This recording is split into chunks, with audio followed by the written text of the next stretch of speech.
Então vi no meio do trono e dos 4 seres viventes e entre os anciãos, de pé, um cordeiro como tendo sido morto. Apocalipse 5, 5 e 6. Muitas coisas podem ser observadas nas palavras do texto, mas o meu presente propósito é apenas notar os títulos no original que são atribuídos a Cristo aqui. O que observarei a partir das palavras do texto, como assunto do meu presente discurso, é que há uma admirável conjunção de excelências diversas em Jesus Cristo. O leão e o cordeiro, embora criaturas de tipos muito diversos, têm as suas excelências peculiares.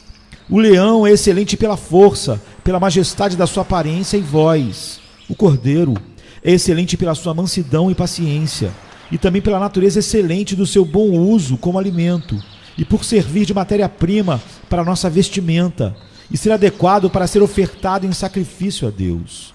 Mas vemos que Cristo é no texto comparado a ambos, porque as excelências diversas de ambos maravilhosamente se encontram nele. Como esta união admirável de excelências aparece nos atos de Cristo. Número 1, aparece no que fez ao tomar sobre si a nossa natureza. Nesse ato, sua condescendência infinita mostrou-se maravilhosamente. Aquele que era Deus tornou-se homem. O Verbo se fez carne e tomou sobre si uma natureza infinitamente inferior à sua própria. E aparece ainda mais notavelmente nas humildes circunstâncias da sua encarnação. Foi concebido no útero de uma pobre jovem, cuja carência se evidencia em haver ela oferecido sacrifícios por sua purificação, trazendo o que a lei permitia para as pessoas pobres. E para oferecer um sacrifício, segundo o que está escrito na referida lei, um par de rolas ou 2 pombinhos, como está em Lucas 12, 24. Isso somente era permitido caso a pessoa fosse pobre a ponto de não poder oferecer um cordeiro, como está em Levítico 12, verso 8. E embora a sua infinita condescendência assim aparecesse no modo da sua encarnação, não obstante, sua dignidade divina também nela se mostrou, pois mesmo concebido no útero de uma pobre virgem, foi ali concebido pelo poder do Espírito Santo. Sua dignidade divina também apareceu na santidade da sua concepção e nascimento. Embora gerado no útero de uma representante da raça corrupta da humanidade, foi, contudo, concebido e nascido sem pecado, como disse o anjo à Virgem bendita. Descerá sobre ti o Espírito Santo, e o poder do Altíssimo te envolverá como uma sombra.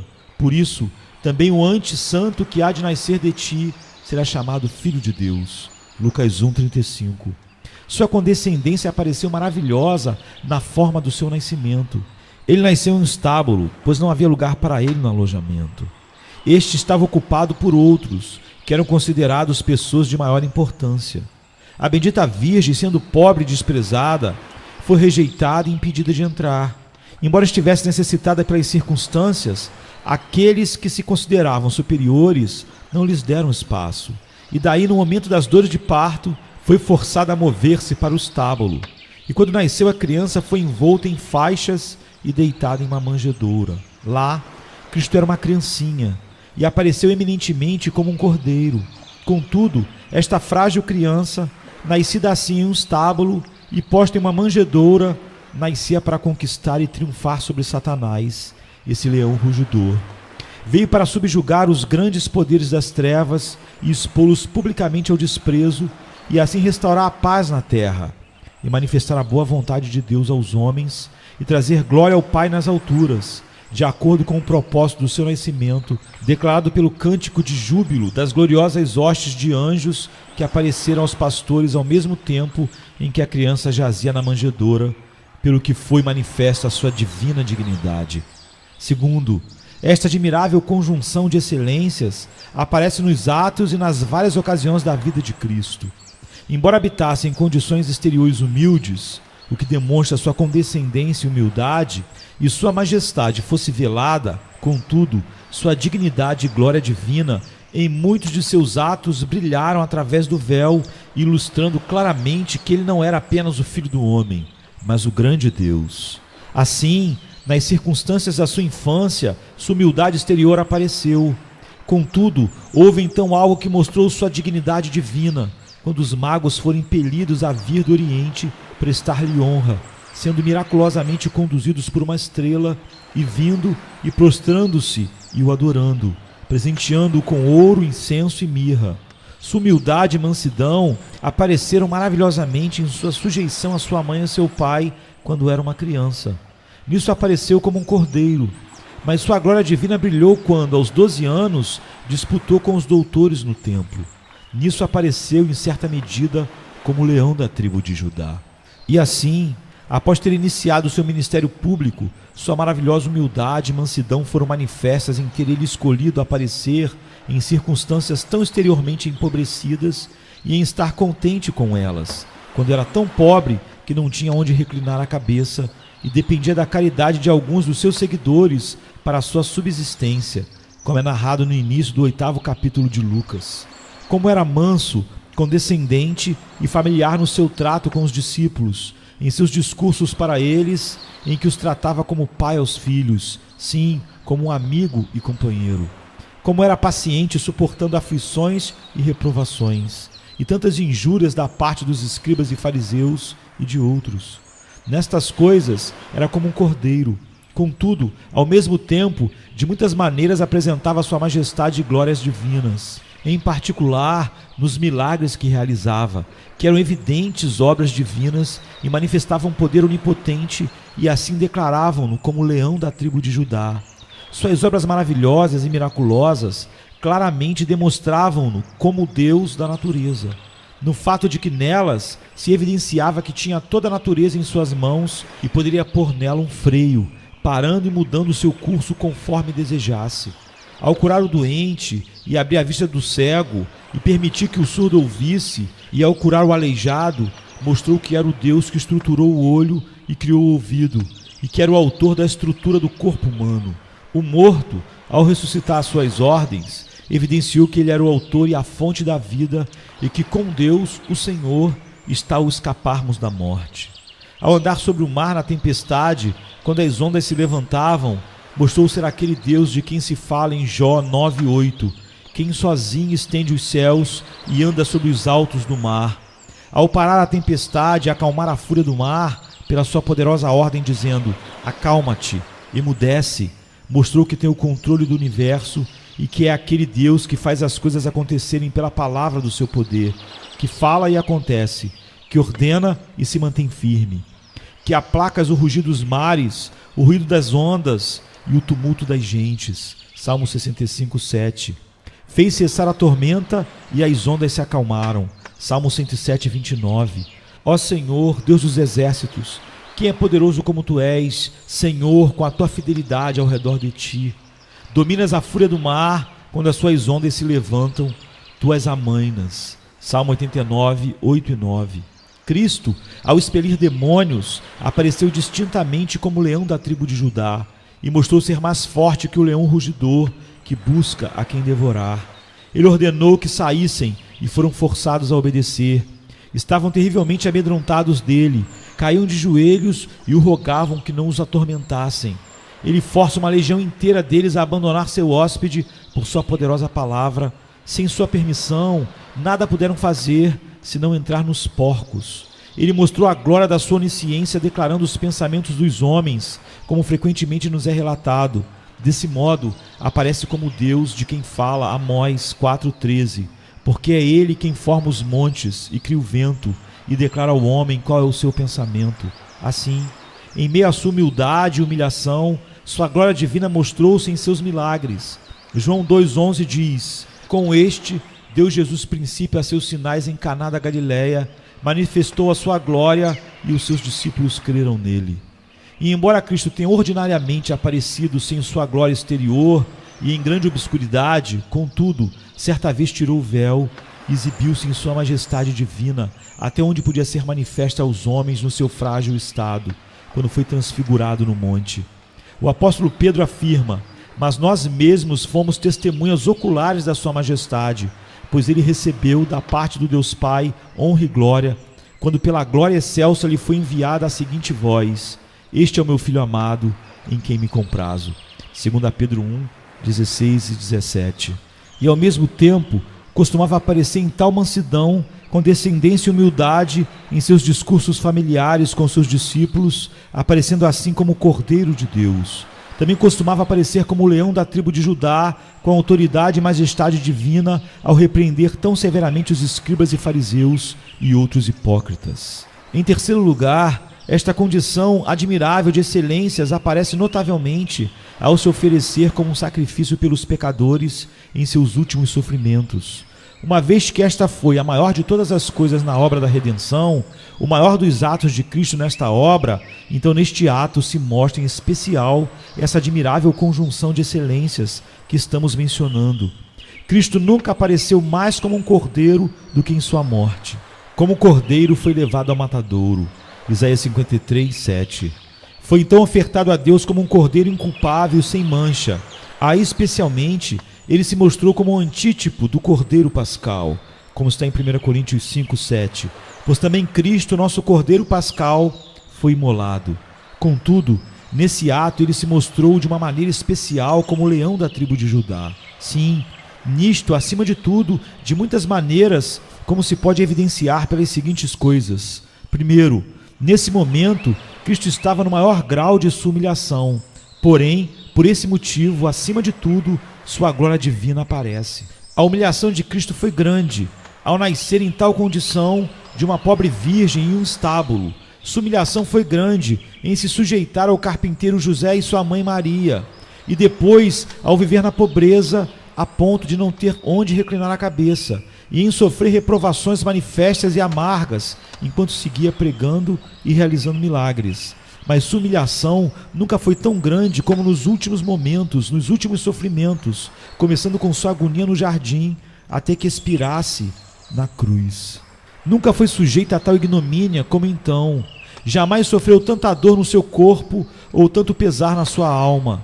Nunca houve o maior exercício da sua condescendência, humildade, mansidão e paciência, como ocorreu nesses últimos sofrimentos. Jamais foi sua glória e majestade divinas cobertas com véu tão denso e nunca esvaziou a si mesmo ou abriu mão de sua reputação como dessa vez. Contudo, nunca sua glória divina foi tão manifesta por nenhum de seus atos como neste de entregar-se a esses sofrimentos. Quando veio a se mostrar o fruto disso e o desfecho do ministério e propósito dessas coisas a ser desvendado, então a sua glória verdadeiramente apareceu. Mostrou-se como o ato mais glorioso de Cristo que jamais foi exercido em relação à criatura. Este seu ato é celebrado pelos anjos e exércitos dos céus com peculiares louvores, como aquele que é acima de todos glorioso, como você pode ver no contexto de Apocalipse 5, 9 e 12. E entoavam um novo cântico dizendo: digno és de tomar o livro e de abrir os 7 selos, porque foste morto e com teu sangue compraste para Deus os que procedem de toda tribo, língua, povo e nação, e para o nosso Deus os constituíste reino e sacerdotes, e reinarão sobre a terra. Vi e ouvi uma voz de muitos anjos ao redor do trono, dos seres viventes e dos anciãos, cujo número eram de milhões e milhares de milhares, proclamando em grande voz: digno é o Cordeiro que foi morto de receber o poder e riqueza e sabedoria e força e honra e glória e louvor. 2. Ele jamais em ato algum deu uma manifestação maior de amor a Deus. Contudo, nunca manifestou tanto seu amor para com aqueles que eram inimigos de Deus como nesse ato. Cristo jamais fez algo em que seu amor pelo Pai tenha sido tão eminentemente manifesto, como em derramar sua vida sob sofrimentos tão inexprimíveis, em obediência ao seu mandamento e pela vindicação da honra da sua autoridade e majestade.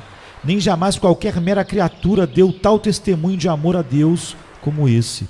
Contudo, esta foi a maior expressão do seu amor pelos homens pecadores, que eram inimigos de Deus. Como Romanos 5,10 diz: nós, quando inimigos, fomos reconciliados com Deus mediante a morte do seu Filho. Por ser um amor que morre, a grandeza do amor de Cristo por eles a nada é comparável. Aquele sangue que caiu em grandes gotas sobre o chão na sua agonia foi derramado por amor aos inimigos de Deus e aos seus próprios. Aquela ignomínia e os cuspes, aquele tormento do corpo e a terrível dor, até a morte que suportou na alma, foi o que suportou por amar rebeldes contra Deus, para salvá-los do inferno e para lhes adquirir glória eterna. Cristo jamais mostrou tão eminentemente seu respeito pela honra de Deus, como a oferecer a si mesmo como uma vítima para a justiça. Contudo, nisso, acima de tudo, manifestou seu amor para os que desonraram a Deus e trouxeram sobre si culpa tal que coisa alguma poderia expiar a não ser o sangue de Cristo. 3. Cristo jamais se mostrou tão supremamente a favor da justiça divina e, contudo, jamais sofreu tanto da parte da justiça divina como quando ofereceu a si mesmo pelos nossos pecados. Nos seus grandes sofrimentos, seu infinito respeito pela honra da justiça de Deus aparece distintamente, pois foi por respeito a ela que ele se humilhou. Contudo, nestes sofrimentos, Cristo foi a marca das expressões vindicativas dessa mesma justiça de Deus.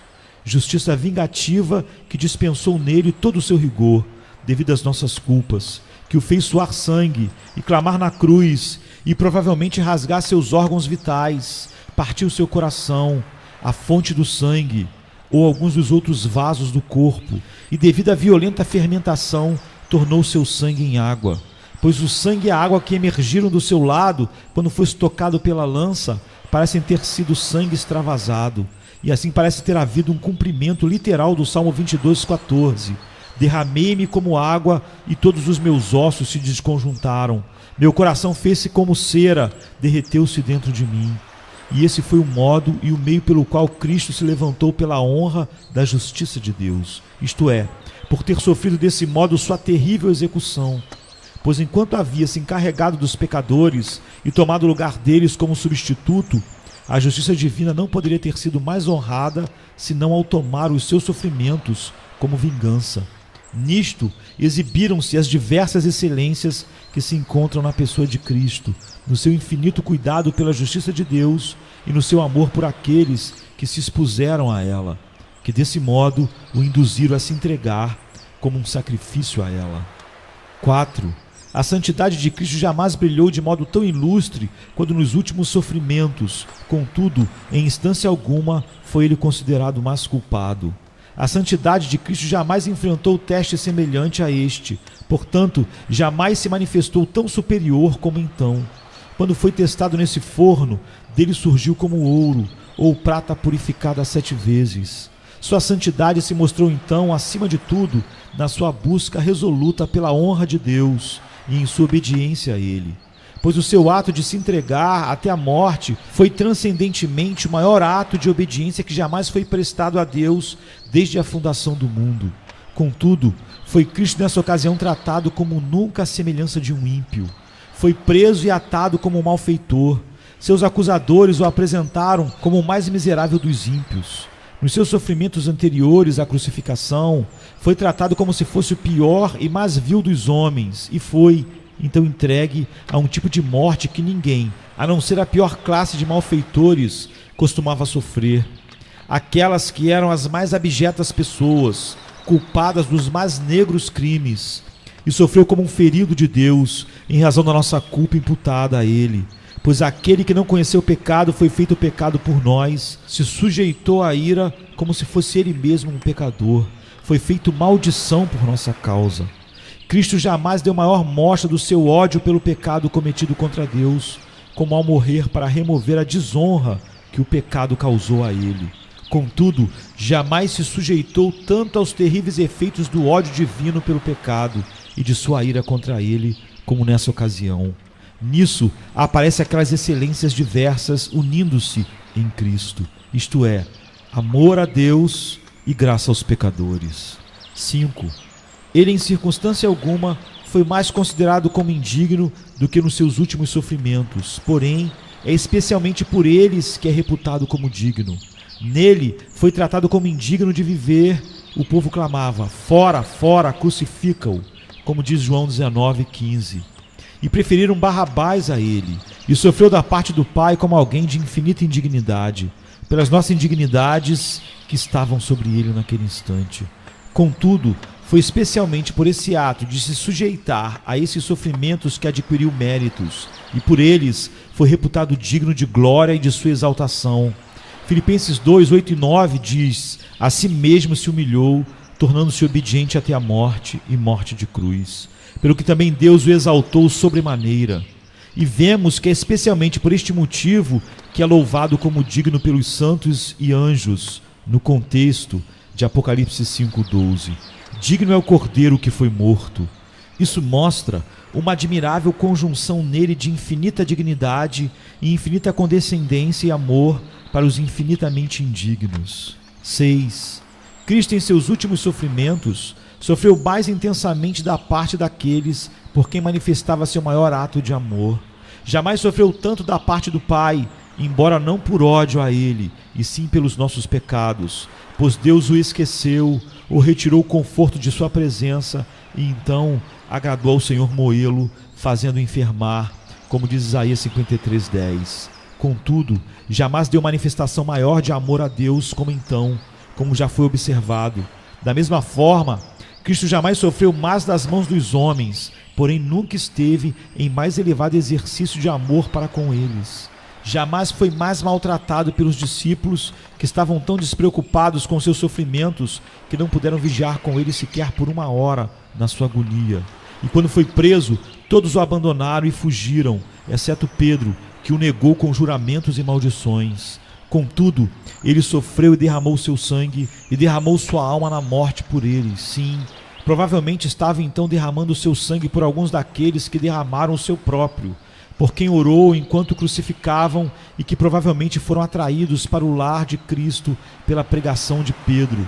Compare Lucas 22:34 com Atos 2:23, 36, 37 e 41, e Atos 3:17 e Atos 4:4. Isso mostra um admirável encontro de justiça e graça na redenção de Cristo. 7.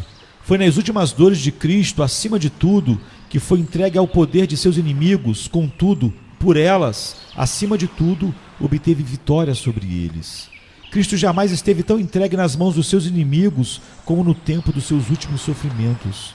Eles buscaram sua morte antes, mas foram impedidos de tempos em tempos, e ele escapou de suas mãos. E a razão foi dada, de que não era chegada ainda a sua hora, mas agora lhes foi permitido cumprir sua vontade nele. Foi em grande grau entregue à malícia e à crueldade tanto de ímpios quanto dos demônios. E, portanto, quando os seus inimigos vieram prendê-lo, lhes disse: diariamente, estando eu convosco no templo, não puseste as mãos sobre mim. Esta, porém, é a vossa hora e o poder das trevas, como está em Lucas 22:53. Contudo, foi principalmente por intermédio desses sofrimentos que conquistou e subjugou seus inimigos. Cristo jamais feriu com mais eficácia a cabeça de Satanás do que quando Satanás feriu seu calcanhar. A arma com que lutou contra o diabo e obteve a mais completa vitória e glorioso triunfo sobre ele foi a cruz. O mesmo instrumento e arma com o qual ele pensou ter derrotado Cristo e que lhe trouxe vergonhosa destruição. Colossenses 2, 14 e 15 diz: tendo cancelado o escrito da dívida que era contra nós e que constava de ordenanças, o qual nos era prejudicial, removeu inteiramente, encravando-o na cruz. E despojando os principados e as potestades, publicamente os expôs ao desprezo, triunfando deles na cruz. Em seus últimos sofrimentos, Cristo minou os próprios fundamentos do reino de Satanás, triunfou sobre seus inimigos em seus próprios terrenos e os derrotou com suas próprias armas, à semelhança de Davi, que cortou a cabeça de Golias com sua própria espada. O diabo havia, por assim dizer, engolido a Cristo, como o peixe fez com Jonas, mas isso lhe foi um veneno mortal no ventre. Ele se deu uma ferida letal em suas próprias entranhas. Breve, ele estava doente do seu manjar e foi forçado a fazer com ele o mesmo que o peixe fez com Jonas. Até hoje está aflito por causa daquele que então engoliu como uma presa. Nos sofrimentos de Cristo foi estabelecido o fundamento da gloriosa vitória que já havia obtido sobre Satanás, na destruição do seu reino pagão no Império Romano e todo o sucesso que o Evangelho teve desde então, e também de todas as suas futuras e ainda mais gloriosas vitórias que devem ser obtidas na terra. Assim o enigma de Sansão é mais plenamente cumprido, como diz Juízes 14:14, do comedor saiu comida e do forte saiu doçura. E assim, o verdadeiro Sansão mais faz pela destruição de seus inimigos na sua morte que em sua vida. Ao entregar-se para a morte, derruba o templo de Dagon e destrói muitos milhares dos seus inimigos, mesmo enquanto se divertem nos seus sofrimentos. E aquele de quem a arca era um tipo, demole Dagon e quebra sua cabeça e mãos em seu próprio templo, ainda quando é até ali trazido como cativo dos filisteus. Desse modo, Cristo aparece ao mesmo tempo e no mesmo ato, tanto como um leão quanto como um cordeiro. Apareceu como um cordeiro nas mãos de seus cruéis inimigos, como um cordeiro nas garras e entre as mandíbulas devoradoras de um leão devorador e rugidor. Sim, foi um cordeiro de fato morto por este leão. Contudo, ao mesmo tempo, como leão da tribo de Judá, conquistou e triunfou sobre Satanás, destruindo seu próprio devorador, como Sansão fez ao leão que rugiu em sua direção, quando o rasgou como faria como um garoto. E em nada Cristo apareceu mais como um leão, gloriosamente destruindo seus inimigos, como quando foi levado como um cordeiro ao matadouro. Na sua maior fraqueza, ele foi mais forte, e quando sofreu o máximo dos seus inimigos, trouxe sobre eles a maior confusão. Assim, essa admirável conjunção de excelências diversas foi manifesta em Cristo ao oferecer-se a si mesmo a Deus em seus últimos sofrimentos. Assim chegamos ao nosso quarto ponto. Ainda é manifesta em seus atos, no seu presente estado de exaltação no céu. De fato, em seu estado exaltado, ele aparece mais eminentemente na manifestação destas excelências, pelo que é comparado a um leão, mas ainda assim mostra-se como um cordeiro. Como Apocalipse 14:1 diz: olhei e eis o cordeiro em pé sobre o monte Sião.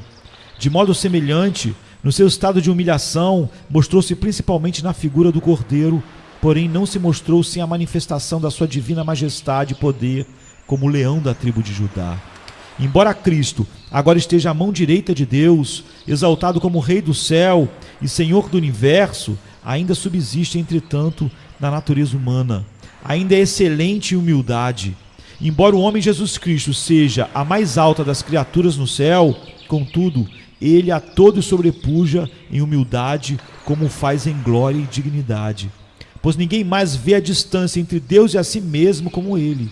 E embora agora se mostre em sua majestade gloriosa e domínio no céu, mostra-se, porém, como um cordeiro na sua condescendência, mansidão e doce tratamento dispensado aos santos lá. Pois ainda é um cordeiro, mesmo que em meio ao seu trono de exaltação, e aquele que é o pastor do rebanho inteiro é ele mesmo um cordeiro e os precede no céu como tal. Apocalipse 7:17 diz: pois o cordeiro que se encontra no meio do trono os apacentará e os guiará para as fontes da água da vida. E Deus lhes enxugará dos olhos toda lágrima. Embora no céu todo joelho se dobre diante dele, e ainda que os anjos se prostrem para adorá-lo, trata seus santos com infinita condescendência, doçura e carinho. E em seus atos direcionados aos santos na terra, ainda aparece como um cordeiro, manifestando excessivo amor e ternura em sua intercessão por eles, como alguém que já experimentou da aflição e tentação. Ele não se esqueceu de como são essas coisas, nem de como compadecer-se dos que estão sujeitos a elas. E ainda manifesta suas excelências de cordeiro ao tratar com seus santos na terra em admirável indulgência, amor, gentileza e compaixão. Contemple-o instruindo, suprindo, apoiando e confortando, vindo a eles sempre e manifestando-se pelo seu Espírito, para que possa cear com eles e eles consigo. Contemple-o admitindo-os à doce comunhão, capacitando com ousadia a confiança a vir a ele e consolando seus corações. E no céu, Cristo ainda aparece, por assim dizer, com as marcas das suas chagas sobre si, e assim se mostra como um cordeiro como tendo sido morto, como foi representado nas visões de João no texto, quando aparece para abrir o livro selado com 7 selos, que é a parte da glória da sua exaltação. E finalmente, esta admirável conjunção de excelência será manifesta nos atos de Cristo no julgamento final. Então, como nunca antes, ele se mostrará como o leão da tribo de Judá em sua grandeza e majestade infinitas, quando virá na glória do seu Pai, com todos os seus santos anjos, e a terra tremerá diante dele, e os montes derreterão. Eis-o, vi um grande trono branco, e aquele que nele se assenta, de cuja presença fugiram a terra e o céu, e não se achou lugar para eles. Apocalipse 20, 11. Então aparecerá no mais terrível e maravilhoso aspecto para os ímpios. Os demônios tremem ao mero pensamento dessa aparição. E quando ela se der, os reis, os grandes, os ricos, os capitães e poderosos, e todo escravo e livre, vão se esconder nos buracos e nas rochas das montanhas, e clamarão para as montanhas e rochas que caiam sobre eles, para que os escondam da face e da ira do Cordeiro. E ninguém pode declarar ou conceber as maravilhosas manifestações de ira com as quais se mostrará para eles, ou o tremor e surpresa, o choro e ranger de dentes, com o qual permanecerão diante do trono do julgamento e receberão a terrível sentença da sua ira. Contudo, ao mesmo tempo, se mostrará como Cordeiro aos seus santos, os receberá como amigos e irmãos, tratando-os com infinita mansidão e amor.